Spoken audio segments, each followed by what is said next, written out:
আসসালামু আলাইকুম। আপনাদের মাঝে দু চারটি কথা বলার জন্য এসেছি ভাই। ভালো লাগলে কমেন্ট শেয়ার করবেন।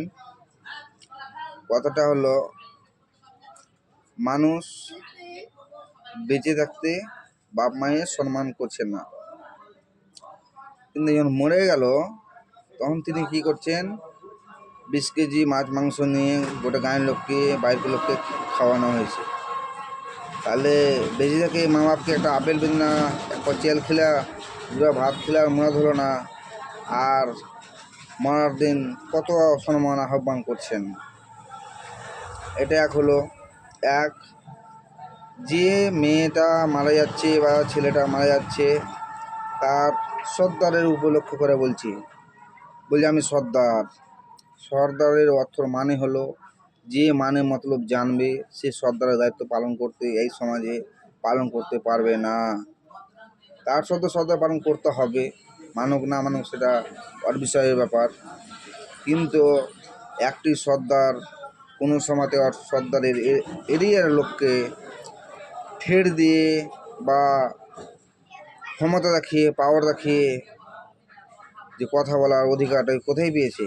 আমাদের কোরআন হাদিসে কোনো জায়গাতে উল্লেখ নেই কি জোর পূর্বে ওকে নামাজ পড়তে হবে। ওটা দায়িত্ব যে একমাত্র বাপ মা প্লাস সর্দারের দায়িত্ব আছি।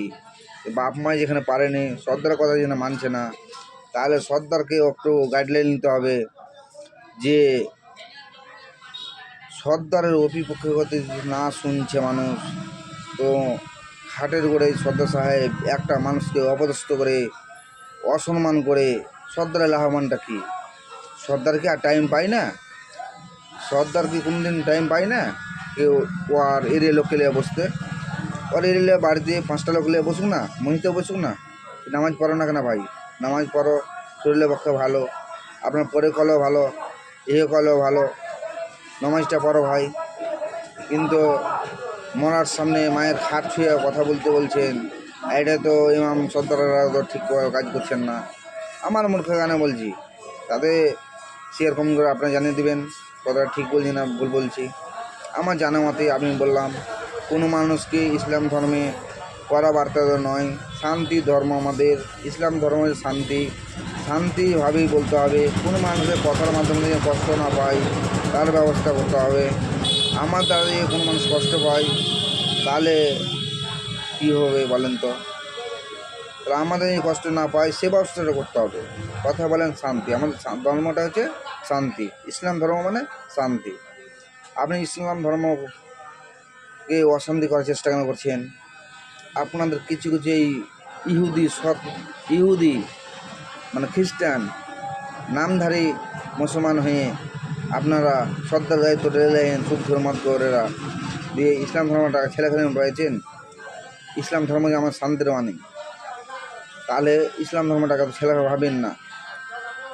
ঠেট মারেন, ইসলামের জায়গায় ইসলাম মারে। আপনি পারবেন? এই সমাজে যে এত অন্যায় কাজ হচ্ছে, আপনি কোথাও কোনো করেছেন? আপনার বাড়ি আপনার গরিব দল হতে পারে, কিন্তু কোনো দিন আপনি বলেছেন কি আমি এই একটা ভিড়তলায় গ্রামে একটা অন্যায় হচ্ছে, এই ছেলেটা মদ খাচ্ছে, যে বলি অত কথা পারবেন? আপনি নিজের নিখুঁত নয়, কারণ ভাই বোনদের সম্পত্তিটা বঞ্চিত করেছেন। আপনার ভাগ্য ভালো, 3 পুরুষের ভাগ্য ভালো যে আমার মতন ছেলে থাকতো, তাহলে আপনাকে ছেলে বুঝিয়ে দিতাম কত জনে কত চাল হয়।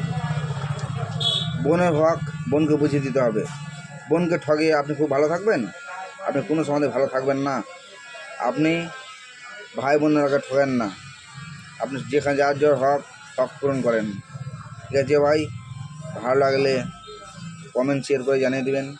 আমার নাম রেন্টু, গ্রাম গরিবতলা, পোস্ট কদমতলা, জেলা মুর্শিদাবাদ, থানা সতী। বুঝতে পারলেন? আসসালামু আলাইকুম ওয়া রাহমাতুল্লাহি ওয়া বারাকাতুহু।